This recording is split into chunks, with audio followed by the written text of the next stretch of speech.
कल सपा सुप्रीमो का कार्यक्रम है बदायूं, क्या कार्यक्रम है?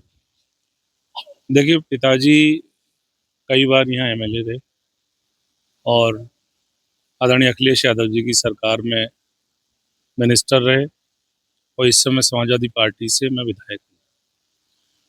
उनकी जब पिताजी की शरीर पूरा हुआ उसके बाद में आदरणीय जी का फ़ोन आया कि मैं आना चाहता हूँ। उसके बाद वो कल श्रद्धांजलि देने यहाँ आ रहे हैं। बहुत सारे लोग जो उनको श्रद्धांजलि देने आए, राष्ट्रीय अध्यक्ष जी ने 19 तारीख को उन्हें आना था, लेकिन वो जब मैंने कहा और सब लोगों से बात की तो 30 तारीख को उन्होंने कार्यक्रम कर दिया। तो श्रद्धांजलि का कार्यक्रम है, वही देने आ रहे हैं। यस भाई, जिस तरीके से चर्चाएं थी कि आपकी लगातार इस बीच में पिताजी का आपके देहांत हुआ और इस बीच लगातार अखिलेश यादव जी आपसे टेलीफोन से संपर्क में थे, तो एक कह सकते हैं कि आपसे बड़ा लगाव है उनको। लगातार सैफी परिवार के लोग यहाँ आते आते रहे हैं और कल अखिलेश जी का कार्यक्रम है। क्या मिनट टू मिनट कार्यक्रम है उनका? देखिए, जो सरकारी कार्यक्रम आया था वो 2 बजे का सरकारी कार्यक्रम था, लेकिन वो बिफोर चलता, तो 1:30 बजे के बाद वो कभी भी आ सकते हैं। और रही बात सैफई परिवार के आने की, तो हम लोगों का जन्मभूमि भले ही सिंगोला पुख्ता है, लेकिन कर्म भूमि अगर बात करें, और हमारा दूसरा परिवार सैफई में है। हम लोग वहाँ के फाउंडर मेंबर हैं उस पार्टी के। हमारी जब से आँख खुली है हमने समाजवादी पार्टी की साइकिल देखी। हमने आदरणीय नेताजी को देखा है, उसके बाद हमने आदरणीय अखिलेश यादव जी को देखा है। तो हमारा और उनका पारिवारिक रिश्ता है। तो परिवार में कोई कमी होती है तो परिवार के लोग शामिल होते हैं। ये परंपरा रही हम लोग। विधानसभा के लोगों के लिए बड़ा दुख की घड़ी है कल ब्रह्मभोज है पिताजी का, क्योंकि जमीन से जुड़े हुए रहे हैं और बड़ा स्ट्रगल उनका रहा है समाजवादी पार्टी में। तो लोग तमाम उनके बारे में चर्चाएं भी करते हैं। आपके साथ कोई ऐसी याद जो पिताजी के साथ आपने बिताया हो वो लम्हा, और लोगों से अक्सर डिस्कशन होता हो, क्योंकि अभी तो 14-15 दिन का ही समय हुआ है, बहुत सारी यादें आपकी उनके साथ रही। देखिए, याद तो अगर आप जिसकी वजह से संसार में हो, वो पिता भी थे मेरे और मेरे गुरु भी थे। हालांकि उन्होंने कभी मुझे कुछ नहीं सिखाया, लेकिन उनको देख के, कॉपी करके, उनकी चीज़ों को फॉलो करके, उनका अनुयाय करके बहुत सीखे हैं और यहाँ तक आए हैं। और मैं निश्चित तौर से आपके चैनल के माध्यम से कहना चाहता हूँ, अब बात तो आपने निकाली है तो मैं कहूँगा ज़रूर कि जैसे पहले हमेशा मैं करीब 2003 में पहली बार मैं चेयरमैन हो गया था। उसके बाद लगातार सहसवान की सेवा की।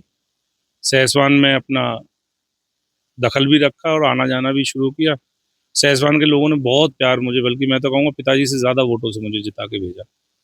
मैं आपके चैनल के माध्यम से उन सभी साथियों का धन्यवाद देना चाहता हूँ और एक अपील करना चाहता हूँ कि जब आज हमारे बीच में पिताजी नहीं है, जो हम सबके नेता थे, तो मैं सबसे कहना चाहता हूँ कि पहले से ज़्यादा मजबूती से समाजवादी पार्टियाँ मजबूत करें।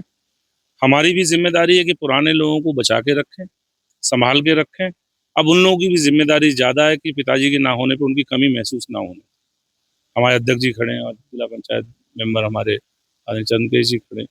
तमाम जो साथी हमारी बात को सुनेंगे, वो समझ जाएंगे सहसवान का क्या, हमारा सहसवान के लोगों से रिश्ता है। क्षेत्र के लोग ही नहीं है, सब परिवार है हमारा। सहसवान की ही राजनीति नहीं करते थे ओमकार सिंह यादव, पूरे जिले की राजनीति करते थे। और एक और मजबूत स्तंभ थे बनवारी सिंह यादव, वो भी अब इस दुनिया में नहीं है। ओमकार सिंह यादव भी इस दुनिया में नहीं है, उनके बेटे भी सक्रिय राजनीति में है, आप भी सक्रिय राजनीति में है। तो जो परंपरा है पार्टी को आगे बढ़ाने की, उसके लिए क्या कोई रूपरेखा तैयार की? क्योंकि सवाल मेरा जल्दबाजी में हो सकता है, लेकिन ब्लू प्रिंट तैयार किया जाता है, तो उसको लेके किस तरीके से आप लोगों के बीच जाएंगे और किस तरीके से पूरा ब्लू प्रिंट तैयार किया? देखिए, परम श्रद्धेय आदरणीय बनवारी सिंह यादव जी और पिताजी श्री ओंकार सिंह यादव जी पार्टी के पिलर थे और हम लोगों ने उस विरासत को आगे बढ़ाने का काम किया है। और जैसे वो लोग काम करते रहे, या जो वो सिखा के गए, या जो बता के गए, या जो उनकी मंशा थी, उस मंशा से 1 इंच भी इधर उधर ना हट के समाजवादी पार्टी को पूरे जीवन, मैं चैनल पे आपकी बात कर रहा हूँ, पूरे जीवन हम लोग बढ़ाने का काम करेंगे। हम लोग समाजवादी पार्टी के थे, हैं और इसी झंडे में लिपट के जाएंगे। कोई एक ऐसी याद जो विधानसभा के लोगों के साथ आप शेयर करना चाहते हैं पिताजी की, बचपन से लेके और आज तक? अब वो उस बात के लिए कभी फिर बैठेंगे, आज ये टाइम नहीं है इस बात का जवाब देने का। मैंने कहा, जिसकी उंगली पकड़ के चलना सीखा हो, जिसके कंधे पे बैठ के दुनिया देखी हो, और जिसने आपको राजनीति में यहाँ तक पहुँचाने का काम किया, जाहिर सी बात है कि बाप बेटे का रिश्ता बड़ा गहरा होता है। और उनका अचानक चले जाना हम लोगों के लिए शॉकिंग है। ना कोई बीमारी थी ना कुछ, और अचानक ईश्वर ने बुला लिया। मैं जहाँ भी वो रहें, हम पूरे सैसवान के और जिले की तरफ से प्रार्थना करते हैं कि उनकी पुण्यात्मा को शांति दे। ये थे ब्रजेश यादव जो बता रहे थे कल सपा सुप्रीमो अखिलेश यादव जो है 2 बजे बदायूं पहुंचेंगे और उनके आत्मा की शांति के लिए श्रद्धा सुमन अर्पित करेंगे। विजय श्रीवास्तव, इंडिया न्यूज, बदायूं।